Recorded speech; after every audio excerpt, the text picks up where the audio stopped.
আর যখন আত্মাগুলোকে সমগোত্রীয়দের সাথে মিলিয়ে দেওয়া হবে, এর অর্থ হচ্ছে যখন মানুষকে জোড়া জোড়া করা হবে, অর্থাৎ মানুষের আমল অনুসারে তাদের শ্রেণী বিভাগ করা হবে। যখন হাসরের মাঠে সমবেত লোকদের বিভিন্ন দলে দলবদ্ধ করে দেওয়া হবে, এই দলবদ্ধকরণ ঈমান ও কর্মের দিক দিয়ে করা হবে। কাফেরদের এক জায়গায় ও মুমিনদের এক জায়গায়। কাফের এবং মুমিনদের মধ্যেও কর্ম এবং অভ্যাসের পার্থক্য থাকে। একদিক দিয়ে কাফেরদেরও বিভিন্ন প্রকার দল করা হবে, মুমিনদেরও বিশ্বাস এবং কর্মের ভিত্তিতে দল করা হবে।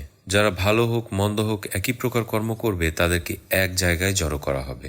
উদাহরণত ইহুদিরা ইহুদিদের সাথে, নাসারারা নাসারাদের সাথে, মুনাফিকরা মুনাফিকদের সাথে এক জায়গায় সমবেত হবে। মূলত হাসরের লোকদের তিনটি প্রধান দল হবে।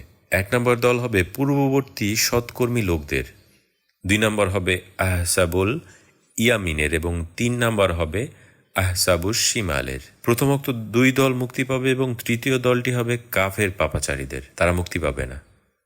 এই আয়াতের আরও একটি অর্থ হতে পারে, আর তা হলো যখন আত্মাকে দেহের সাথে পুনর্মিলিত করা হবে।